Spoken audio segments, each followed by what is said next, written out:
everybody, and welcome to an orange juice showering.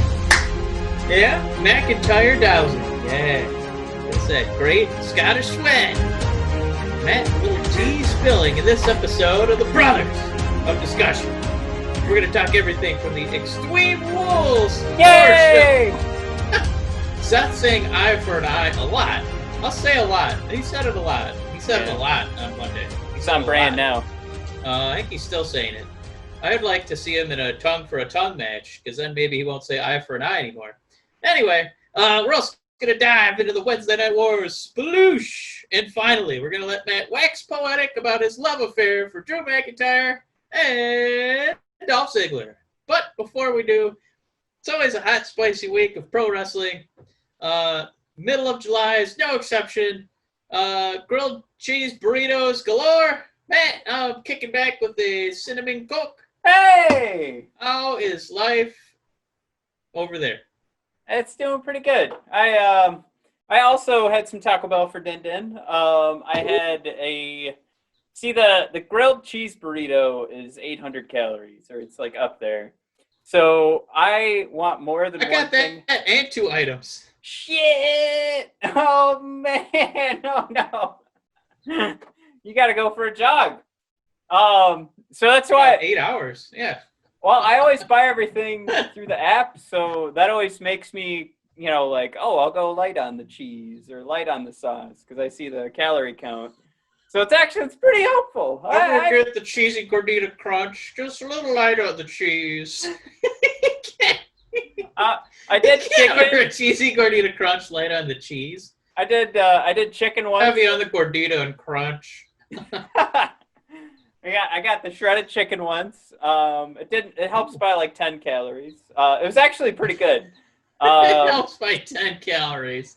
Well, the funny thing is I get no lettuce, and that doesn't help with calories, but I don't like asking for no lettuce because I feel like the Taco Bell employees are thinking like, well, that's the one vegetable you're about to consume, so maybe you should eat your lettuce there, big boy.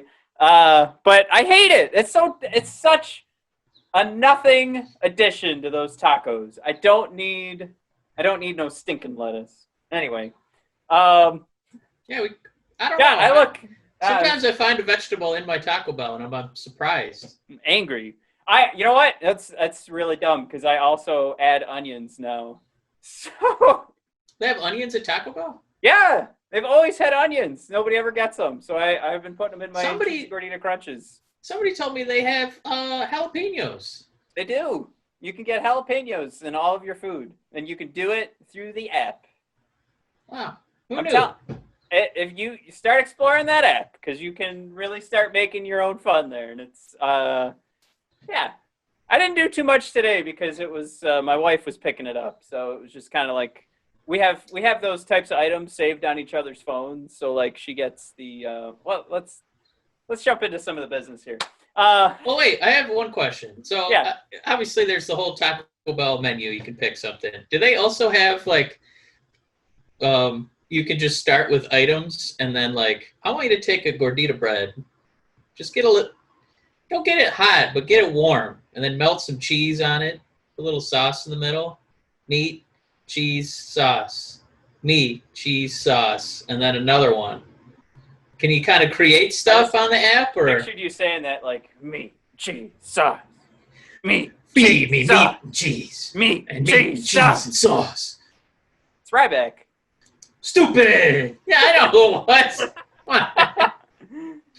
All right, we brought it back, but I think it would be cool if you could create your own thing. And Taco Bell gets free marketing research to see what kind of meat, cheese, and sauce people put together. Pretty sure that's how that grilled cheese burrito came together, because that is not a grilled cheese. Some guy on his break was just melting cheese on his burrito. Yeah, melty cheese on everything. Did you bring butter from home? You know. We have butter here. I always carry a stick. All right. Matt, where can the people listen to this and more like it? Head on over to bodpodcast.com and brothersofdiscussion.com. As you mentioned, I I did quite a bit of research on Drew McIntyre and Dolph Ziggler this week, so I have quite a lengthy No. article. And it's You? I should have started writing this like the second they announced this match, because I'm only to December of 2018. I have it's like a 5-page article right now that nobody's gonna read it. So I need to start splitting it up and going like spring, summer, fall, winter, because it's a loaded story, man. It's pretty good, but I guess I'm just gonna have to post that and do like spring and summer, and then start to talk about the rest later. But it's a lot. It's a loaded story, and it starts with Dolph being the guy who couldn't get past that one big moment.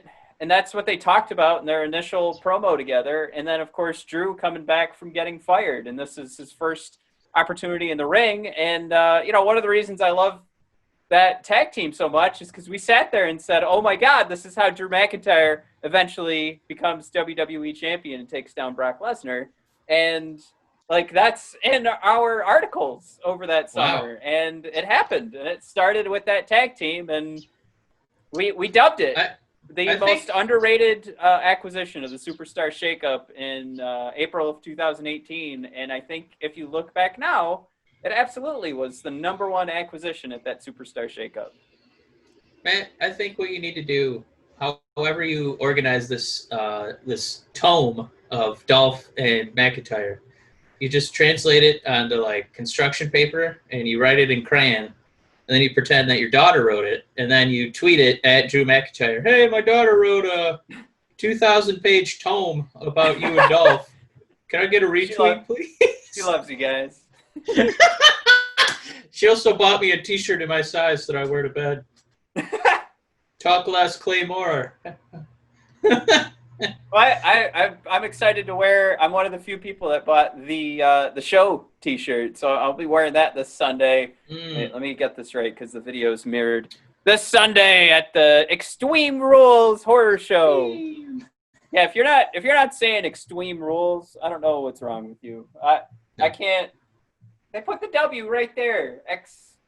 So it's Extweem, but it's Extweem. All right, Mike, I got a new microphone, so I'll be playing with the audio this whole episode. That's what the people want.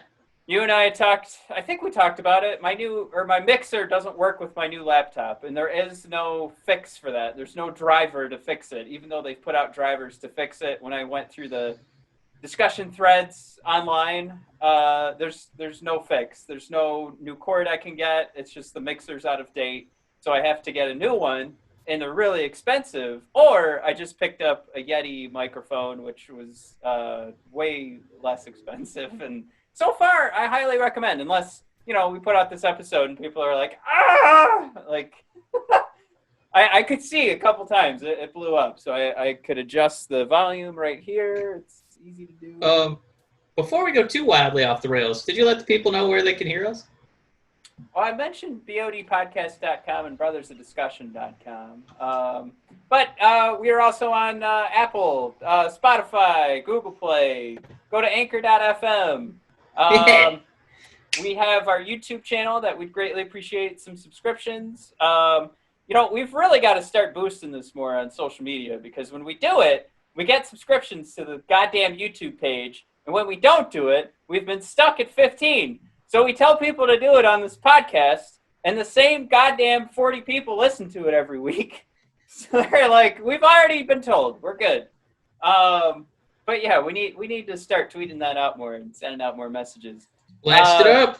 But yeah, if you haven't yet, it's the biggest favor you can do for the Brothers of Discussion is subscribe, rate, and review on Apple Podcasts, and the subscription on YouTube does us a great deal of work. We also have to hold off on our affiliate link. You can click on the link on the top of the BOD podcast banner, but they are changing business over at cbdmedic.com, so we'll have to wait till that updates. But we do still have our donation page on anchor.fm, which eventually we'd like that to turn into some free content and, of course, some free access to the Brothers of Discussion. But at this point, we have it available. We just remind you, if you have available funds, I mean, this is the thing it goes to, is I buy I'm learning Photoshop and all of Adobe Creative so that I can make this better. And that's the only thing I'm doing it for. So, I mean, it sounds stupid, but I mean, that's all it's going to go to. I'm not putting it in my pocket. It's just going to this stuff that I had to get a new microphone. That's the kind of thing it goes to. So thank you if you have donated. And of course, very special thank you, as we do every episode, to Amy D. Shout out, girl. I know Amy D. I know you've been getting sick of wrestling recently. Hopefully, it's hard to not get fatigued, honestly. I'm telling you, if they had a goddamn off season, this show would be so much better for it. Like, God, just give us a rest. I would love a rest, but no rest for the weary, Mike. Show must go on. We've got Extweem Rules to talk about. We've got Fight for the Fallen to recap. We've got another episode of NXT, a ball-tickling episode. Did you mention that in your... I did omit that. I know you wanted to talk about that. But yeah, as far as growing our numbers, let's talk about some numbers here and the ratings. Oh, man, people really care about these ratings because they mean a lot to somebody. I don't know who, but... I've been giving him shit for the last few weeks. But the demo god beat Jericho Guy Fieri. Himself. Yep, he did it. Beat Guy Fieri this week in the demo. Of course, they both got crushed again in the, regular ratings measurement, which apparently the regular rating doesn't matter, depending on who you talk to. I say none of these numbers matter, but the thing that does make you sad, Mike, and this is the thing that wrestling fans... As soon as the numbers come up, I start yawning. Well, it's another week to go. The numbers as a whole dropped. Like, isn't that the bad part? Like, we don't want to sit there and go, ha-ha, AEW triumphed. They also didn't really get any better. I got to think that even when sports comes back and life's a little bit more back to normal, because we got hockey and basketball and maybe football coming back, I still find it hard to believe that AEW and NXT are going to plummet. I still think that they're right around. These are all the crazies who are still going to watch regardless, if there's a Wednesday night hockey game or, I don't know, LeBron's playing a regular season game. I still think it's going to be a pretty similar trajectory. It's literally just the two of them, measuring each other's penises. That's all this is. My bet is they'll drop those first couple weeks. I think people want to watch something else. I don't know. I do. I know I actually got a little excited when I realized how close baseball was, and then how close we are to hockey. I don't get to watch my team, but I get to watch some hockey, and I think that's super exciting. The last I heard this morning was maybe basketball's not even going to happen, but I know every day they change it a little bit, and it's all dependent on if the star players want to play, and they're thinking about just doing a more, like, they're worried that sports is going to distract us from, some of the political movements that we have out there. Right. Still haven't arrested the people who killed Breonna Taylor. So I think a lot of the NBA players would rather use this time to maybe focus on that instead of a pointless tournament where whoever wins, it's still going to be, but like if this is Giannis's first Giannis Antetokounmpo as opposed to Giannis, any other Giannis on earth, you know who I'm talking about. If he wins his first title this year, it's just going to be, but there's probably better ways to use their time. And probably everybody while we're still getting the vaccine figured out. But, we have wrestling in front of 8 NXT guys who can't get on TV. So right. I mean, we gotta also keep those guys happy. We're also talking. All right. I mean, we talk pro wrestling. Do you think that every real week. Quick? I want to ask you a question. Do you think that wrestling is not even higher? Because we don't have any sports. Don't give me NASCAR and golf. That's horse shit. All right. Right. I want to see competition. Not guys in slacks. It's not sports. Anyway, do you think that this isn't higher because it is a little depressing to see wrestling and there's, it's just Eric Bugenhagen in the audience? Like, it's not real. It's still not wrestling. It's still only, you're just in front of the tier down, the double A NXT guys. Do you think that kind of dampens it for people? You're saying it's not wrestling until there's an audience?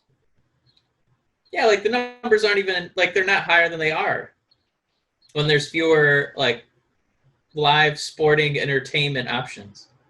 Well, I guess, I mean, if I had to ask you to navel gaze about it, do I think that people aren't watching just because there isn't an audience? I don't think that's it. I think people weren't watching when there was an audience. I think these numbers were exactly the same.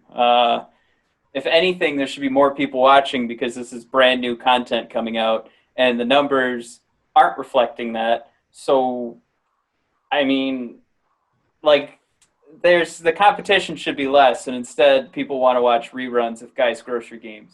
So, I mean, you have to believe that there's people. I watch Guys Grocery Games, so there are people who watch Guys Grocery Games that parallel with the wrestling fans. And if you're in that other the other itemized thing in the ratings that's going against wrestling? Is that what you're talking about? Guys Grocery Games? Yeah.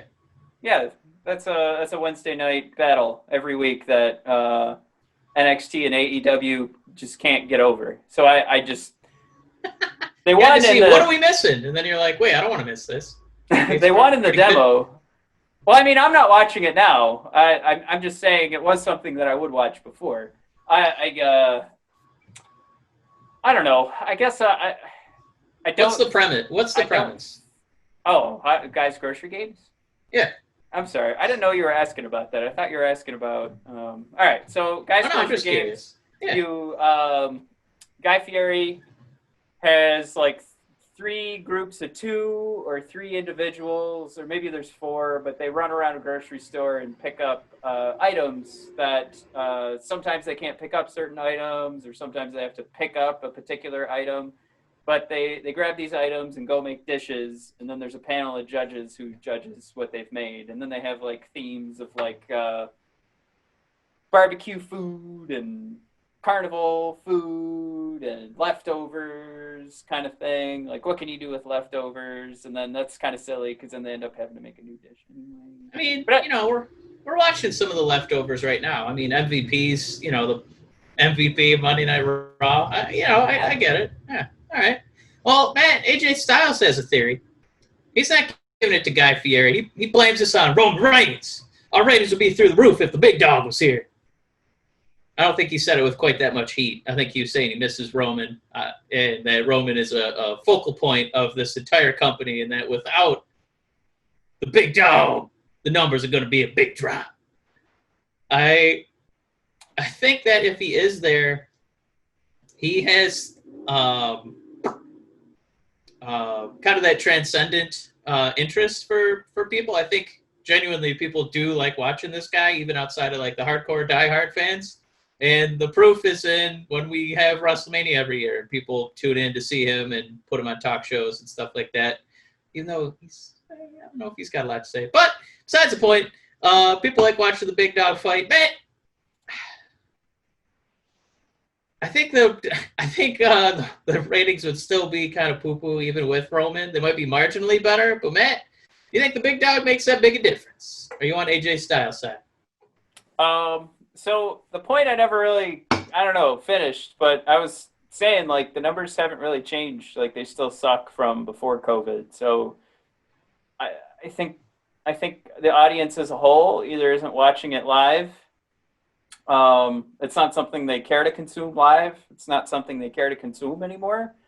We mentioned at the top of the show, how great would it be to have like an off season so you could kind of reset and take some time and, I'm not saying I have no idea what New Japan's numbers are, so we can't really say that makes for better business. But I know it's just, God, it's so exhausting. And we started talking about that because of of Amy, all the power to it. Like, take a break from wrestling. Like, I kind of wish like I didn't feel the pressure to like make sure I was constantly tweeting and doing like memes. It's just this fever approach to the night of hang out with my wife, have NXT and AEW running simultaneously, taking snapshots and videos and trying to think of some stupid snarky comment to go along with it. And I just go at 100 miles an hour for 2 hours. And then we get like 10 likes. It's like, Jesus, what the fuck did we do that for? And then am I watching that going, oh man, I'm so glad that I watched another episode of AEW instead of watching or finding out what Ozark is all about, or finally watching the end of Better Call Saul. Do I feel great about that? No, I don't. I never do. I never feel like I made the right choice tonight. I'm glad I half ignored my wife all night so I could watch this again. It's just, like right now it's not Stone Cold level. And I think it's enough for us who we've been watching wrestling forever. And I think we can both consider, if we have a podcast and we watch every single show, we're definitely the hardcore fans. But I think you're a crazy pants, or you're just not 30 yet. If you're like, no, this is still fresh to me, keep them coming. I don't know. Kenny Omega, he's not going to turn bad. I don't see enough there. I think he was just venting some frustration. It's like, no, we all know where this is going. Well, I think wrestling is it's having a tough time. I think not having a crowd kind of hurts. The oversaturation of content kind of hurts, because you kind of feel like, if AC/DC, who's missing members who are either not on this earth anymore or they're just injured, if they had a reunion tour, I was like, wow, I can't wait to see them. But if they were on tour in Michigan, 200 days out of 365, I'd kind of be like, I'll get the next one. And that's kind of what wrestling feels like, because there's so much content. I think that's why I'm drawn a little bit more to AEW, and for WWE, like their NXT, because it is, these short little contained bursts where you only get it once a week. But then I also think because of COVID, wrestling's getting hurt because it's not just going right. Live sports, it's not going up against, but now it's going against like the greatest streaming television of all time. It's going up against The Office. You can stream The Office whenever you want. I've watched it in its entirety probably 6 or 7 times, and I might do it again. I know I'm going to do it again until it loses its rights with Netflix. But I'm saying it's going against The Office, going against Mad Men, it's going against Breaking Bad, it's going against The Witcher. You're going against history right now. And it's HBO tough. Max just came out. Yeah. It's tough. HBO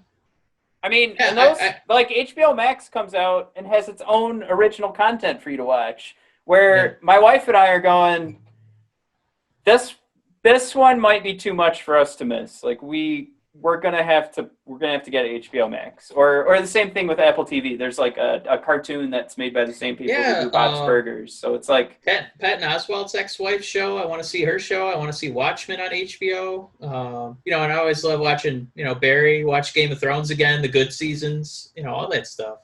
Yeah, so. It's just. It's so funny because we could say that, and then, it gets turned around on us, and we're supposed to be the,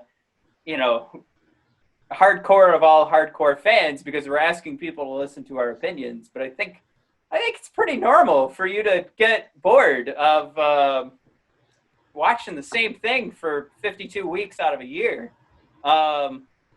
It's not like I watch, even with The Office, like I don't watch that 52 weeks out of the year. Eventually I'm going to run out and then, probably go over to Parks and Rec. But it's like I took my break from Parks and Rec, so now I can reset and jump back into that. It's a conversation we've had multiple times on the show. It's something that, the live audience thing, I think the best test is going to be when we have the NBA, Major League Baseball, and the NHL running, and see how bad their ratings do without an audience, because I say that's baloney.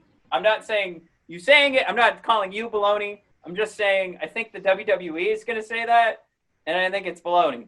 I think if they really believe that, then they should not be on TV, because they're putting a lot of people at risk, considering they don't have a bubble like the NBA and the NHL. So if they really think their ratings is the fault of no audience, shut it down, because we'll be fine. Yeah. Well, we're gonna zip through a couple more of these because we still got to do Wednesday Night Wars, and then try and get you ready for Extweem Wules on Sunday. But just kind of a bummer. She's definitely been underutilized. She's one of our favorites. She's getting a little bit of a push now, kind of being on Asuka's coattails again, playing her recorder. But it's Kairi Sane. There's rumors that they're going to probably write her off at SummerSlam, and she's going to go back to Japan. I bought I loved her at NXT. I bought the T-shirt. The Pirate Princess, I loved her, and the Mae Young Classic. I thought she had a lot of charisma. She could really just let loose with that banshee scream that you could hear even in a loaded arena. That insane elbow is, I think even the Macho Man would take his cowboy hat off and be like, that move is yours now. You improved upon a classic. There's not a lot of people who can improve upon a classic. So if she is going to Japan, I get it. Go back to the motherland, go to a place where maybe they'll utilize you properly, because she's always been, the fourth or fifth wheel, in the women's hierarchy. So I don't blame her, but it would bum me out to make it a little bit harder for me to watch her wrestle. Is this just one of our random rumors from it's them. Sportskeeda? It's them. It's floating around. Yeah. It's her. Yeah. All right. I'll Google it later. I'll see what and then, Mike, you want to talk about Shayna being back? Not a lot to add to this one. It doesn't seem like she's one of Vince's girls. That's all we, it's second and third hand, but I guess the only evidence we have is, well, she's not on TV and she doesn't get to win matches. So, Vince doesn't usually do that to his favorite people. So I was a big fan of Shayna, and I really liked what she did with Kairi. I really thought they had magic in the ring. We talked about last week, like how much I really liked Hangman and Omega kind of, having a style that can kind of mesh with anybody. Yeah. I don't know if these two necessarily have that, but what I do like is that they fit so perfectly, like they're perfect foils against each other, like the super underdog and then like the intimidating monster power. So I thought it was a good gimmick. I thought it was like a mean Ronda Rousey. So I didn't know why they haven't been able to find a way to make Shayna a bigger deal, but that's another T-shirt I bought. I like both of those women a lot. They make me want to watch more wrestling. They make me want to tune into their segments. So hopefully this is a sign that she's gonna, get a little more time to show off her ability. But her results on the main card have, not been super inspiring. So hopefully this time around she gets a shot. I think this is when the conversation needs to start coming back to, like, you want to talk about doing some fresh wrestling? How about we do, like, a women's only show like we talked about when Evolution was coming about? And I mean, instead of NXT, instead of 205 Live, we have a women's wrestling show. Like Glow. Not like Glow, but, it's completely devoted to women's wrestling. You have the roster, you have the space, you have an opportunity to maybe put in another title in there, like a mid-card title. There's so much opportunity there, and we keep talking about how there isn't enough space. Maybe even some of the talent from AEW that knows they're not going to get 5 minutes on AEW Dynamite. Maybe if they do an all-women's show, that this will be the place for those women to go. I think until that happens, it's going to be tough to fit in the four horsewomen, Shayna Baszler. Let's make Asuka and Kairi happy. I mean, when you go back and look at the numbers, we talked about it a few weeks ago. It's like, oh shit, Asuka's been given everything. What the hell are we complaining about? And I don't mean like she deserves it. Like, she's held titles longer than like Becky Lynch and Bayley. It's just the Royal Rumble victory. Yeah, we just look at like a couple of months without Asuka being champion or seeing her go on a losing streak, and we're like, what the fuck? This is bullshit. But she really has been treated well. I think maybe just time is like is the issue, and I mean time that's available to them for like if I had to go, okay, do I want Asuka to go on a long losing streak, or am I cool with her still being champion? I'm like, oh, yeah, I'm pretty cool with Asuka hanging on to the title. But that's where that conversation comes in. It's like, all right, there's too many ladies here to have fight over, 2 belts, and then you have Bayley and Sasha holding the tag titles. So it's like, all right, well, I guess the ladies make the title at this point because you're not really giving the title a shot anywhere else. So that's more or less just another problem with booking and writing. But yeah, that's a lot of people have been talking online that the WWE ran Evolution, and it started with one of those Ryan Satin types tweeting out when FS1 was playing Evolution a couple weeks ago, the WWE was actually using that to measure whether or not they do an Evolution show, which is asinine if that was true. Like, why would the WWE think on a non-advertised show on FS1 that how is that nobody an watches, indicator of anything? Right. Yeah. But the let's say it is true. At least then we're talking about another Evolution show. But I still say there's so much opportunity here. You just run a whole nother program. Treat it like, the advertising for it is they have segments on Raw and SmackDown. But this absolutely could be, 1 hour of NXT and then an hour of this show every week on that. If you want to beat AEW, I'm telling you, you do that show, you beat AEW. You go, sorry, Johnny Gargano, if you want more TV time, you're going to have to go to these other 2 shows that have had the same 8 guys wrestling each other for the last year. I think that's where that conversation needs to go. I know I'm not going to sit here and go, Mike, what do you think? And you're going to go, I don't know, an all-women's show? Nah. Like, we're on the same page with that. I just think, right. I mean, how many times are we going to have the conversation, right? Like, there's too much talent in this locker room. So, you notice I took away an hour of NXT. I forgot about Ruby Riott and my girl Bianca had a good little return too. See, there's so much going on. I forget to mention them. Hey, more evidence that we need an all-women's show. And again, that would be the fresh new thing I'd be willing to watch, so that I don't sound like a hypocrite when I say there's too much wrestling. That's where I'm taking away an hour of NXT and replacing it with this all-women's show, so that I'm not having to watch a whole nother show on Thursday nights.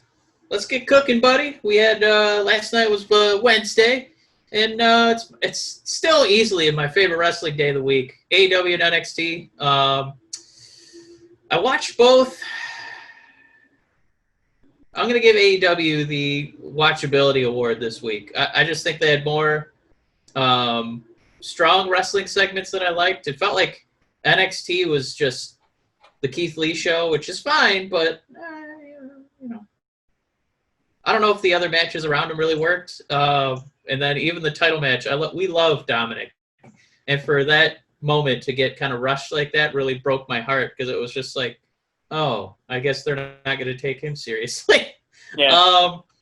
And then Fight for the Fallen, it was because we like doing our top 3, and also you get a dishonorable mention in there. But just Taz and Jericho, it needs to be said what just a treat it is as a listener to have them, and as Tony Khan and Cody are putting their teams together. God, what a couple of talents! Like, just having those guys like selling every match. We get why JR's there. He's a legend. Excalibur, he's growing on me, but to have a color commentary guy like Taz calling the match, like, whoa, whoa, whoa, whoa, whoa! And Jericho, even when he's still being heelish, like kind of like Macho King, when he would kind of do commentary like that, or Jerry the King. But Jericho is still on the side of pro wrestling. He's never just, totally bad-mouthing someone. He's, right. If somebody hits Marco Stunt, whoever hits him, he's like, that's my new favorite wrestler. Even if it happens to be Kenny Omega, a guy he's feuded with. So it really works. So I really like that show. Would you agree with that? AEW wins the watchability award. I think so. I think everybody saw what I was trying to watch both shows at once, so it gets really easy to watch when you can just go left, right, left, right, left, right, because you're not really getting too bored of anything. But I know what we're trying to say with watchability. I think match of the night. It's tough because I actually do like the drama that was added with Keith Lee and Dijakovic and then Cross getting in there. And then I did like Tegan and Io quite a bit. And I like Tegan getting her shot. I think we've said it a million times. Like the wrestling show, the pro wrestling show it's NXT. And the sports entertainment show is AEW. So the sports, which one was more sports entertaining? As always, it was AEW. Like, that's the show that gives you everything. It gives you everything top to bottom. It gives you the pomp and circumstance. It gives you, goddamn, Sonny Kiss's entrance was fucking amazing. I want him to have a dance-off with Naomi. Like, that would be a real throwdown. I want to see them. I mean, right now, Sonny Kiss wins, hands down. Like, Sonny knows what's up. Naomi's the former cheerleader. She's got some moves. She got the splits. She's pretty good.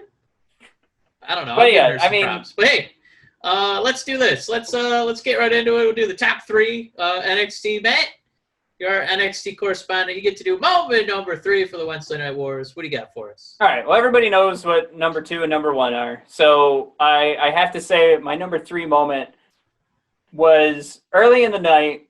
Cameron Grimes and Damian Priest, and it's not the match. It's just the little ball tickle at the end of the match that we have an argument going on with one of our new followers on Twitter. It's a hot debate. He was arguing with somebody else about whether or not that's normal. And I loved, you know what, I'm going to do the guy a favor here because, I loved where the conversation was going, where they were bringing up proof that people do tickle each other like at the end of matches to say good job, and there's a video out there that exists. Really? But it was wow. Go through our tweets. But it was Seth Leader at Seth Leader. It's SD Leader, where he was like, "That's fine. That's fine that they've tickled each other before." But he's like, "I didn't see anywhere in that video that you tickle someone's balls to say good job." I thought that was pretty funny. So I hope at Seth Leader that you're listening to your first episode of Brothers in Discussion today. And shout out, man, because that made me laugh so hard. I don't know what the hell's going on there. And if he didn't point it out, honestly, I never even would have caught it. And other people were sharing the video today on Twitter saying, did everybody catch what Cameron Grimes and Damian Priest were doing at the end of that show? Because that's kind of weird. But, you know, I mean, if this is something where these guys have been wrestling together for a while, and, I mean, when you work with someone that long, you know, like, relationships can build up. We just talked about The Office with Jim and Pam. And this is in no way a slight. I mean that these guys could actually be in a relationship together, and that's totally fine. I just wonder if that's what that was, and they weren't, you know, like, that it got caught on camera. But when you showed that, I was trying to see if, like, because I know that if you're, like, choking somebody out, they're supposed to pinch you a little bit, so you know, like, help, I'm dying, please don't kill me, and then you you kind of relent a little bit. So yeah. I don't know if that translates to. What's funny too is the video that the guy shared to say, like, this is normal in wrestling. When I watched that video, I was like, yeah, it still doesn't look normal. I don't care if it's Jon Moxley, like, tickling Naito, or no, the first one was Chris Jericho tickling Naito, and I was like, I don't know. I think you could just say good job. Yeah, you're gonna see each other in the locker room in like 2 minutes. Like you're gonna see each other in 5 minutes. Is it really like, I'm gonna tickle you after I get the 1, 2, 3, and that's how I show my appreciation for the good job you did. Do you know how many classic matches I'm gonna be going back to rewatch? Like Shawn Michaels and The Undertaker, just to see. Yeah, like Shawn saying, "I love you, buddy."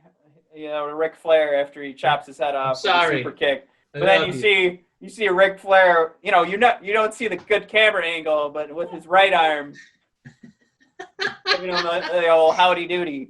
Yeah. All right, Mike. So that's my number 3 moment. I should have made that my number 1. That had a lot of talking points. I had a lot. This was a tough show to pick just 3 moments, to be honest. I'm gonna give Sonny Kiss and Cody moment number 3, if only because I don't think it was a Dave Meltzer 25-star classic or anything, but no, it's just obviously Cody is a little okay with it because he's like, well, I got the title and I get to win. Cool. Let's just go ahead and be a company that features somebody like Sonny Kiss. The guy has the ability. He's got freakish athleticism, and they let him, put his freak flag out there. He was allowed to do some boogieing. They definitely didn't shy away from like the openness of his personality. So it's just things that we are now we're almost spoiled, where it's kind of like, yeah, we had a transgender women's champion, and now there's Sonny Kiss. What's the big deal? But that's something that it used to be like gay slurs were thrown at wrestlers by people in the crowd, and by wrestlers to other wrestlers at wrestling shows that you would buy a ticket to. And now we're at least getting to a point where that's just 100%. Everybody's on top of this. Like, that's wrong. Yep. And just let a guy like Sonny Kiss be himself, and he's a pretty damn good wrestler. So it's just kind of nice that those little baby steps that we allude to of being progressive in wrestling, that was one of them. Oh, absolutely. I love this match. I think what we have to remember to do is that we still want to be critical of it. It felt like Sonny was holding back a little bit, to be honest, with his. It did look a little timid. His move selection. I think he did a great job being Sonny Kiss, like at the beginning and like the first half of the match. But it felt like, I don't know. It felt sort. What's the word? Like the moves were pretty predictable, and then the outcome just kind of felt like we were making just those strides to get to the end of the match rather than somebody making their it was like they didn't have a lot of time to practice with each other, because there's a few times when I thought it was going to start to pop again when Sonny threw Cody out on the the apron around the ring, and when he'd grab Cody to toss him back in, there's that audible like when he'd put his hand on his back to like, wah! And I was like, yeah, here we go. But it would still kind of be like that little unsure, like a little tentative. So it's just, I don't think they had tons of chemistry. It'll, get better with time. I think that's all it was. Absolutely. And I think ultimately, we want to see them in the ring together again. All right. So what was number 2 for NXT? Keith Lee and Dijakovic. I think everybody knows I'm a big stan of Dijakovic. That's my boy, and I hope one day he's making the moves. I know they're not really taking his NXT championship shot seriously, but I hope they take him seriously enough that one day we're looking at McIntyre and Dijakovic in the ring, because I think that would be amazing. I think those two guys are gonna going head to head would be amazing. The two hybrid athletes. Keith Lee too would be amazing. I just like I don't know, that idea of seeing like the almost exactly the same moveset of Dijakovic and McIntyre just.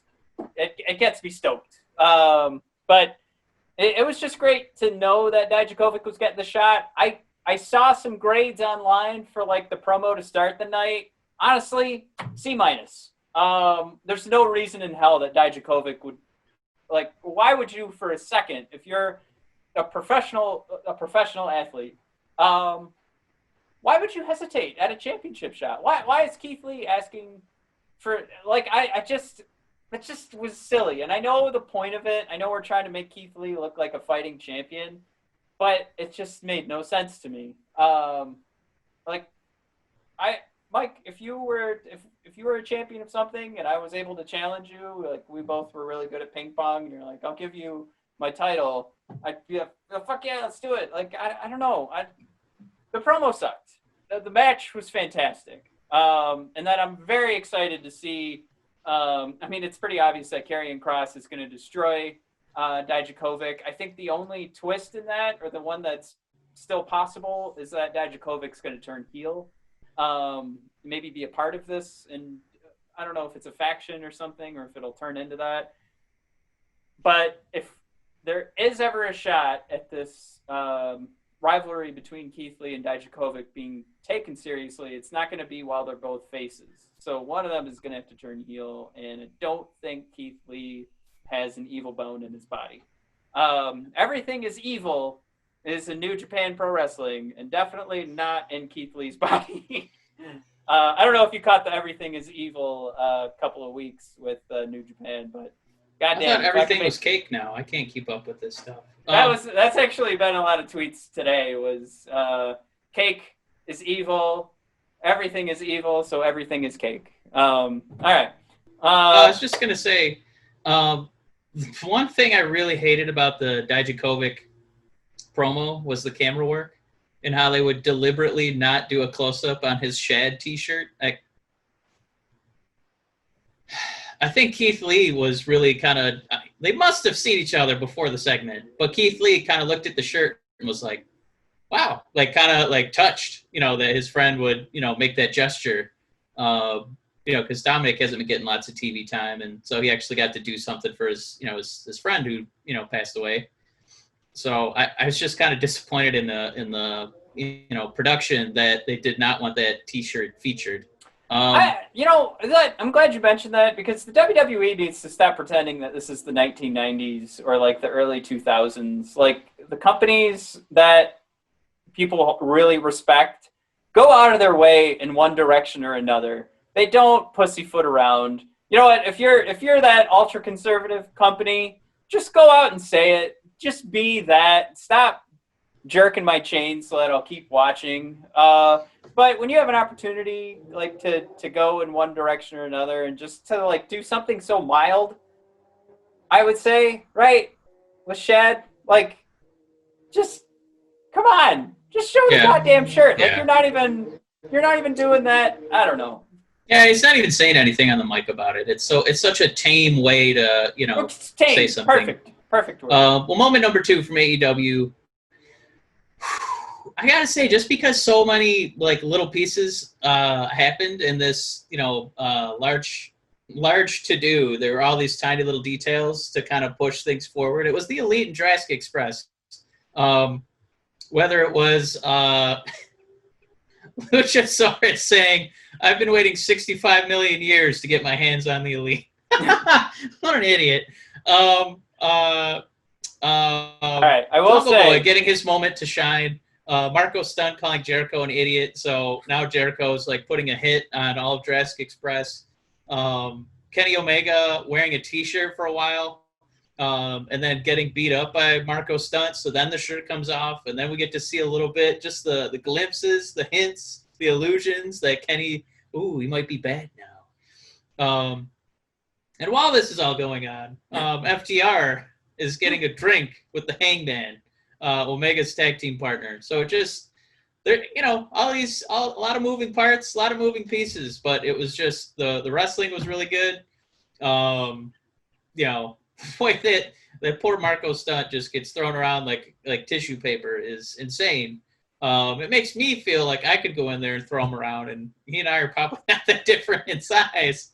But yeah, it's 6 excellent wrestlers. They had chemistry with each other. But we propelled the story forward of Jurassic Express feuding with Inner Circle, Kenny Omega with a potential heel turn. There's a lot going on. I was thoroughly entertained. Matt, we go to your dishonorable mention at NXT. Was there one? It's okay if there wasn't. I mean, I kind of already mentioned how much I hated that promo for. That counts. Yeah. Also, you know what? I had to go back here and take a look at the notes. Timothy Thatcher just seems like an A+.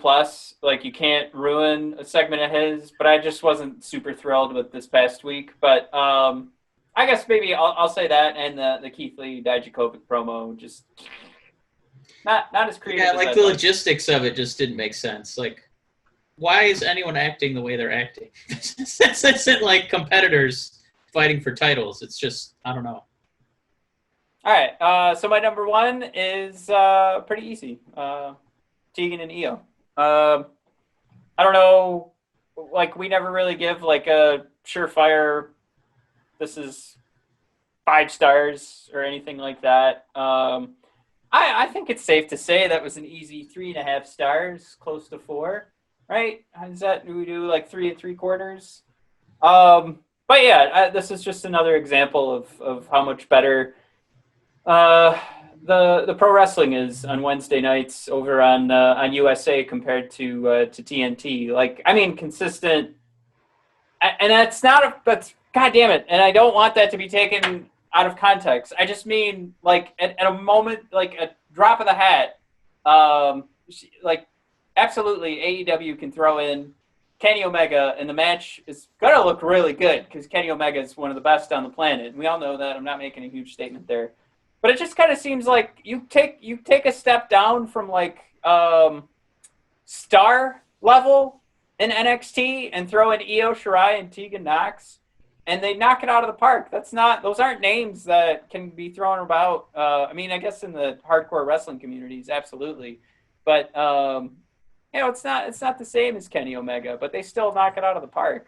So I easy for me to say. I love Io Shirai, and like I said, I like how they really built up Tegan. But then, of course, at the end, we get who I thought was actually going to win the number 1 contender match, Dakota Kai, coming in and kicking Io Shirai's skull clean off her shoulders. Holy shit, was that amazing!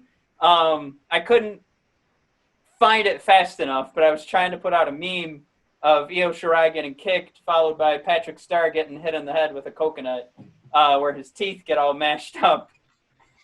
No, nobody liked the tweet, but I was pretty proud of it. I said, this is graphic content, be warned. This is Io Shirai after she got her noggin knocked off by Dakota Kai. So kind of the same thing there, where we're getting those main event storylines set up as well, and that never hurts your championship matches. But yeah, this is a great match. It's a great opportunity for Tegan, and I think this might be a good way to do like some triple threat nonsense, which singles matches are great. Yeah. I think I'm not going to turn down an opportunity to see those women fight again. Yep. Mike, number 1? Just real quick, the dishonorable mention was Moxley and Brian Cage. I feel like we waited an extra week. I thought it was going to be a little bit better, and then it ended on Taz throwing in a towel. Yeah. And Brian's arm hurt or something, and then Brian and Taz didn't come at odds with each other. They both just kind of like held Brian's arm and ran away. I thought that this dude was... I don't know what this company's deal is with monsters and title matches, whether it's Murder Hawk, Mr. Brody Lee, and now Brian Cage. I've never seen a company job out monsters like AEW does. So I'm just kind of like, well, I guess he's got his fake made-up title and he's going to go home. I don't know who's going to vie for the FTW title, but at least we got to see Darby Allin come back and hit him with a skateboard. And I'm really bummed that my tweet didn't take off that he hits people with skateboards, when if you'd really want to hurt someone with a skateboard, you'd make them use it with no wrist guards. All right. But moment number 1 from AEW this week, Matt, like you said, this is the entertainment show. The most entertaining segment was Chris Jericho screaming his head off at Orange Cassidy, who Nickelodeon slimed him with a big bucket of orange juice off the top of the arena.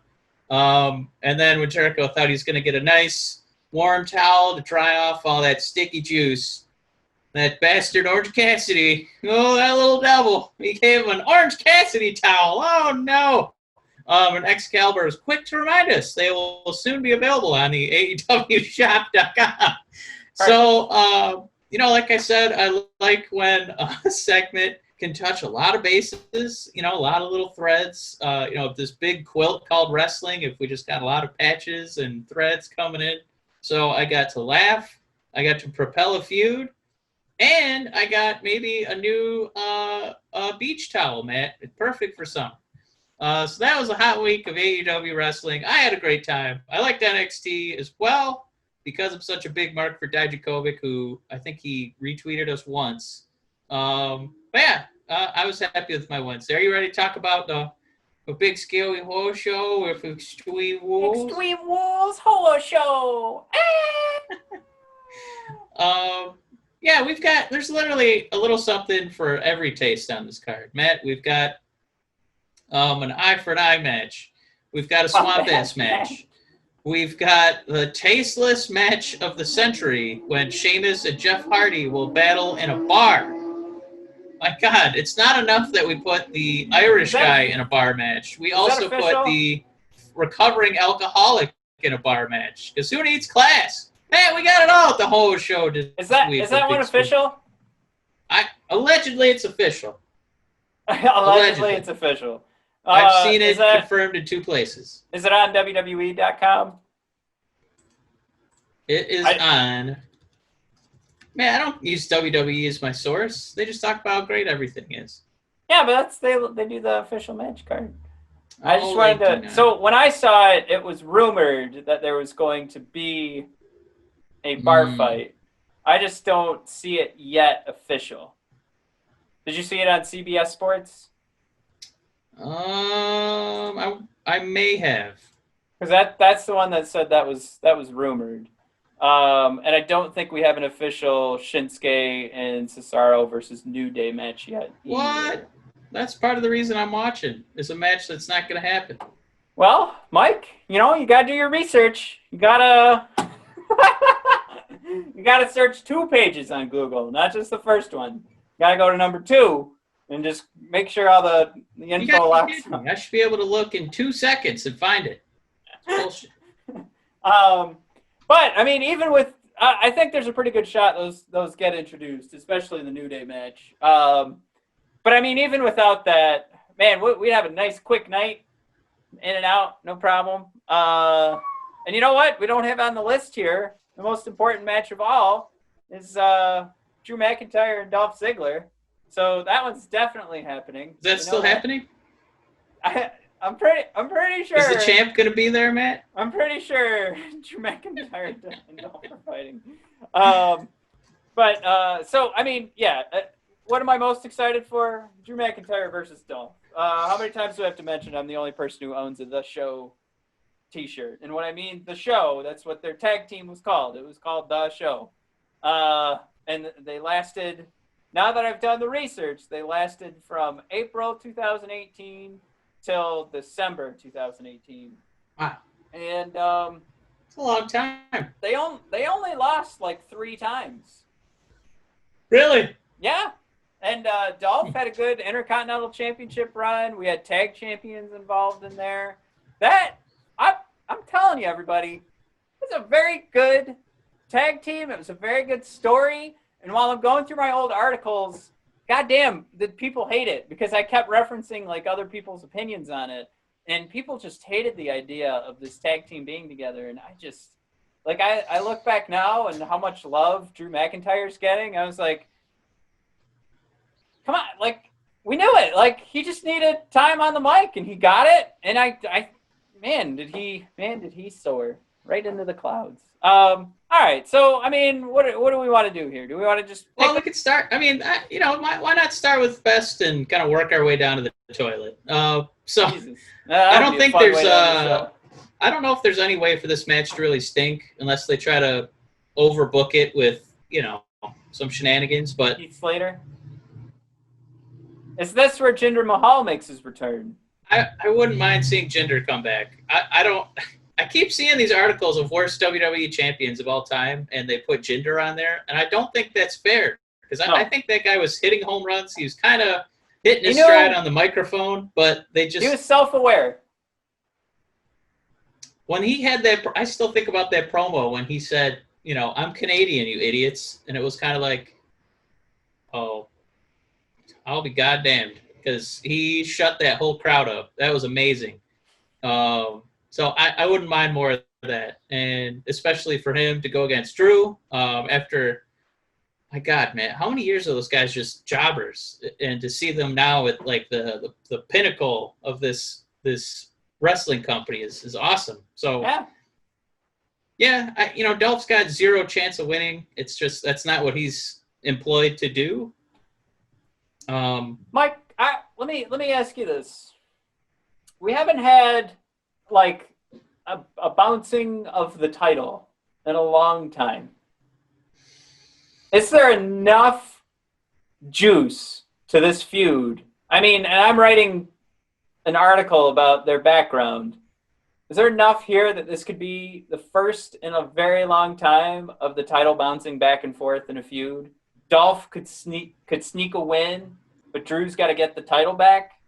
Because if you don't think it's this one, there's a very good shot that the other one, Braun versus Bray, also has enough background and juice and story to keep that going for a while. No, I don't think so.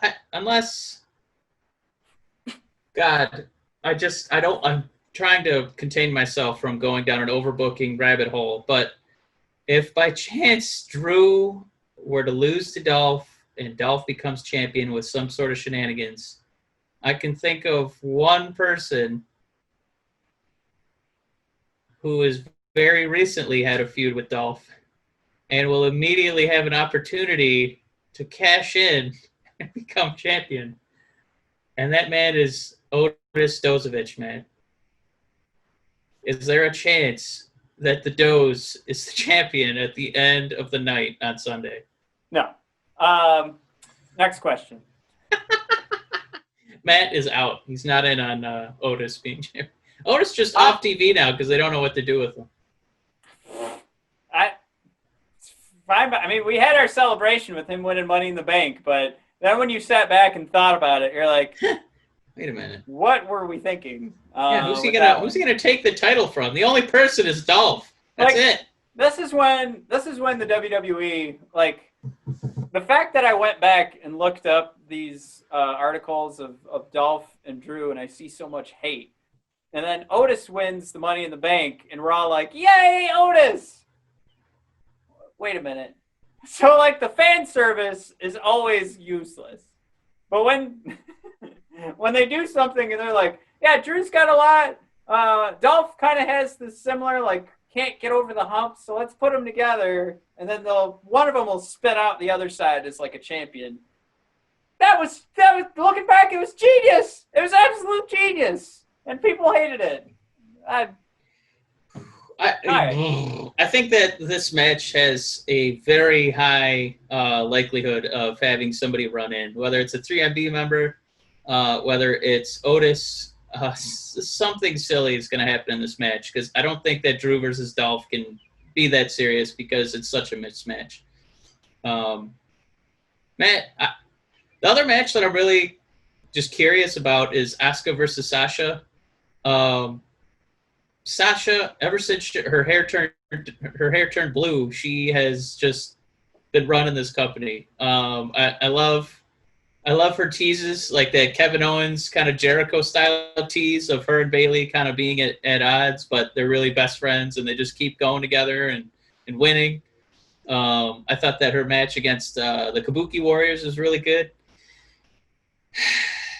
And storyline wise, as much as I love Asuka,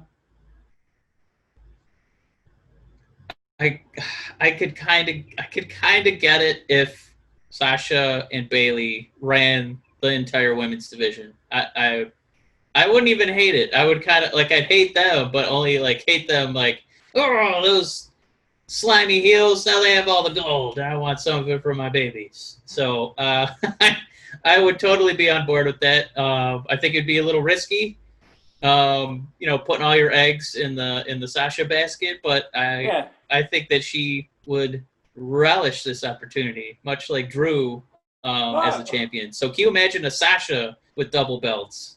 I think she'd relish it as she catches up to become the number one hot dog in the company. Yeah, I don't think it would be a bad idea. Relish, ketchup, hot dog, come on! Yeah, it's cute. I get it. Remember we mentioned onions earlier? Oh, yeah. Yeah. That's a good callback, man. So you're on board with Sasha winning? Yeah, sure. And then Bayley and Nikki. This is almost as mismatched as Drew and Dolph. Nikki, I love you. There's no shot. Absolutely not. I had no idea that this was happening. Yeah. I love Nikki Cross. But I think this goes along the lines of like, man, is there a lot of pro wrestling week? And now that I've been catching New Japan Pro Wrestling, it's just like, what? What? I mean, like, Bayley's not going to lose because Bayley's been arguably like the best woman in wrestling, for months. I don't know, probably since she, maybe a month into her heel turn. Like when she figured it out, she's not losing that belt. Yeah. Matt, the other match, I think we might have an eye on. Can't wait For the eye for an eye match. Can't wait. Matt, hot tag. Who looks better in an eye patch, Rey Mysterio or Seth Rollins? When AEW did it with Jon Moxley. Oh, to come full circle and have Rollins also have an eye patch. I like the idea when they do it and somebody mentions Moxley in the next writers' meeting. They're like, oh, that's where I saw it. That's where I got that from. Damn it. I was thinking it hadn't been done in a while. Oh. Oops. Here's the thing. It's like when Dane Cook stole that Louis C.K. joke, and he's like, I didn't even realize I was doing it. It's like, you were watching AEW, and now you gave a Shield member an eye patch? Come on, man. I mean, I've stolen tweets and shit all the time. Stolen tweets. Well, no, I'm thinking like, oh, this is genius. And then I realized it was somebody else's idea, and I'm like, fuck. It's just that kind of stuff. Like, we absorb so much content right now. You really can't blame anybody because you're just scrolling through Twitter. You like a tweet. Somebody has a tweet where they should probably be at the level of, any stand-up comedian, just throw a name out there. But they haven't taken the shot on stage. But they're genius level of comedian. So you see the tweet, you like it, you move on. And then the next week I'm thinking, this picture of Dijakovic licking his lips while he's looking at Keith Lee, I got it. And I just redo that exact tweet without thinking like, oh, this is somebody else's idea.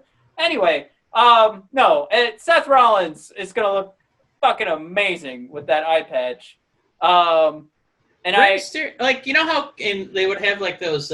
Ray looks stupid. What are those matches where they would light you on fire? Burned Alive match? What was it? Kane was always involved. Yeah. And you knew he was going to lose because he was wearing like a full bodysuit that was flame retardant. What the hell are those fire matches called? Inferno match. Inferno! God damn, nice. You knew Kane was going to lose. So Mysterio... He's already wearing a mask. Kane comes out in like one of those suits that like German Shepherds can attack, and they're like, "Who's gonna win?" I don't know. Stone Cold, who was literally in a man thong, or Kane lumbering out in a big blue protective armor. Or the first blood matches that Kane was in too were always pretty dumb. I know that's not what we're doing right now, but oh God, he's in when you go and defuse a bomb in real life, like out in the desert. Yeah, you're wearing one of those big suits. I hope for the aesthetic that we get a second Shield member, former Shield member wearing an eye patch. I think that would be hysterical. And Mysterio would not be as funny because he's already kind of doing it now, and it's just kind of like, oh, one of his little costume eyes fell out. Sometimes if you buy a cheap Halloween costume, the pieces will fall off. Matt, that gets us to our next match here. We got the Braun. So indirectly, we both picked Mysterio to win, Rollins to wear a Jon Moxley eye patch. We have a Braun versus Bray, no Fiend, I got to think, in a swamp-ass match. Matt, is this one a stinker without the Fiend?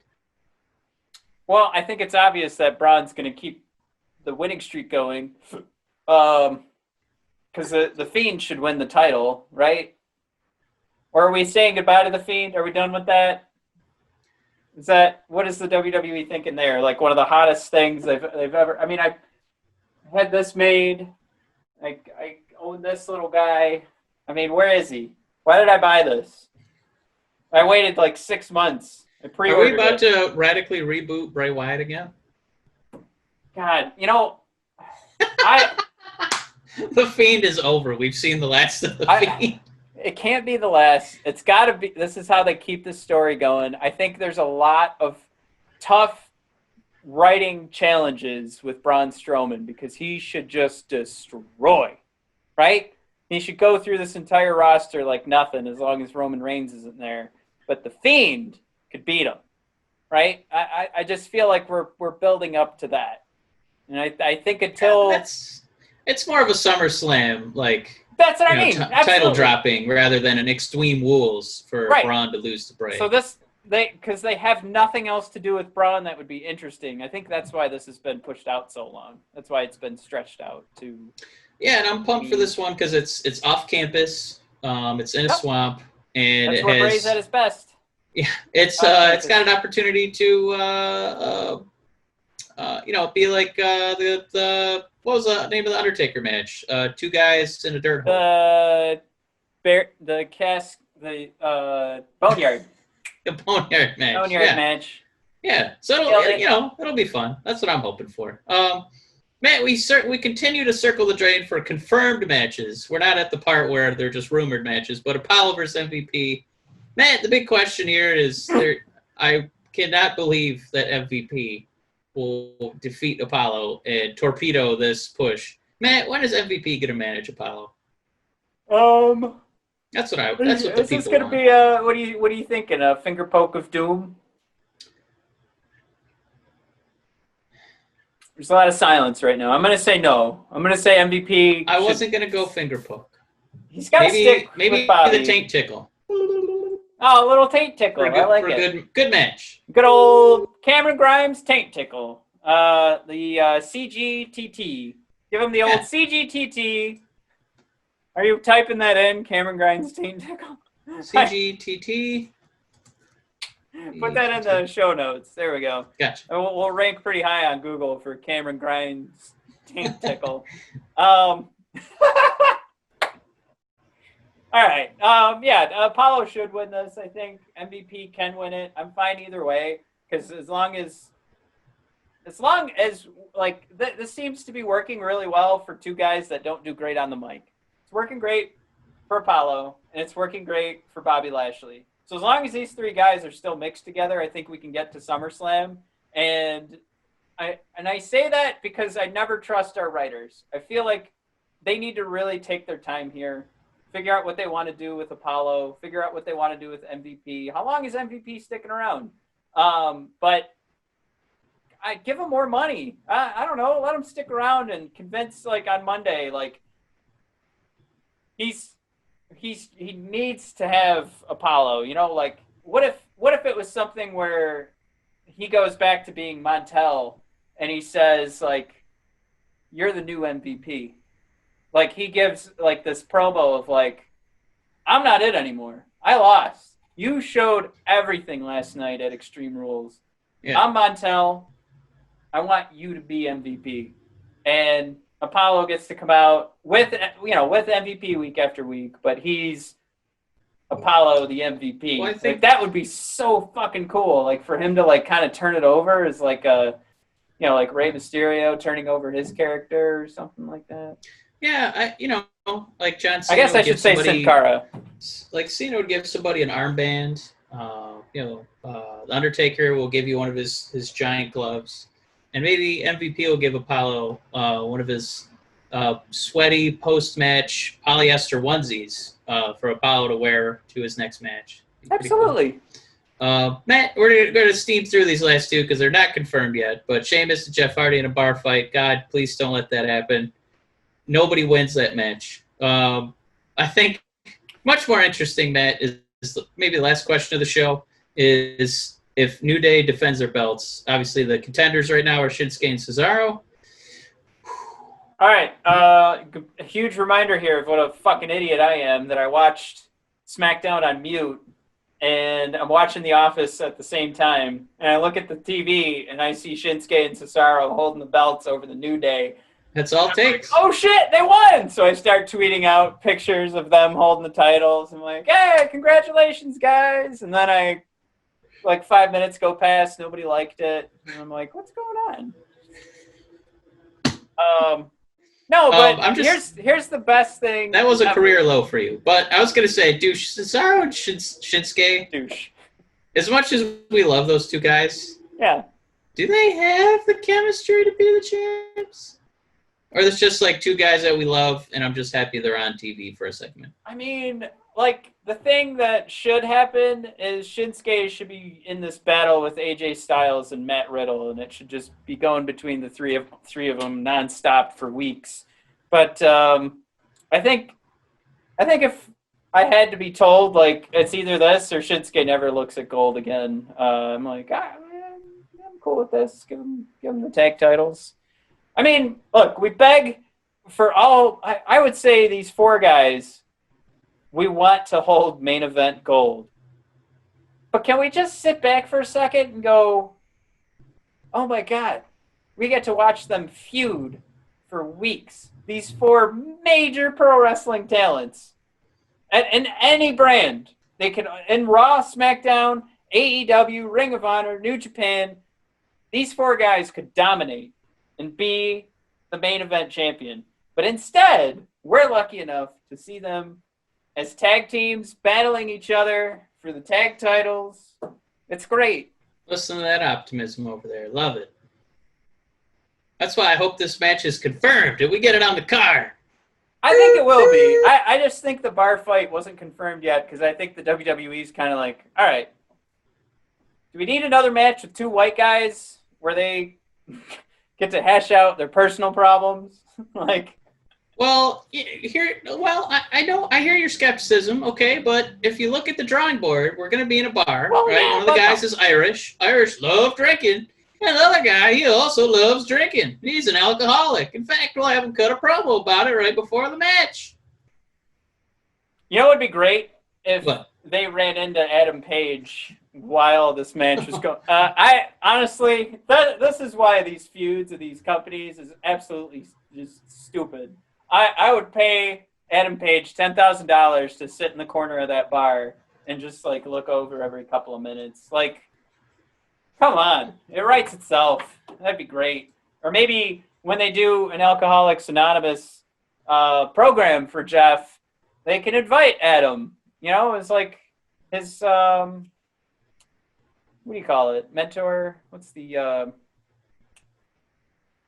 get like a person that's that keeps track of you. It's come on, Mike, like a parental guardian? You're a wordsmith. A parental guardian? What are you trying to think of? No, your mentor relationship in Alcoholics Anonymous. Oh, your sponsor. Sponsor, thank you. Yeah. All right, yeah, that joke totally landed. All right, moving on. Everybody, that's everything we had to talk about this week. We're way over the 1 hour. We literally ran out of things to talk about there. Now it's the end. I'm gonna hopefully break up this Drew McIntyre Ziggler thing over the weekend, so you guys can kind of catch up with where these two went. I think it's definitely gonna rush through 2019 because there's so much that went on in 2018 for these two cats. So I think I'll break it up with like spring, summer, fall, and winter, and then 2019, and finish that up because I have everything through the winter up till their breakup, but then they also feud right after that. So check out bodpodcast.com to see all that fun stuff. I'll be updating our banner for those CBD products. All you guys need to know is that the code is still going to be BOD Podcast, and the link at the top of the website is still going to work. I hate to say it, we're just CBD Medic is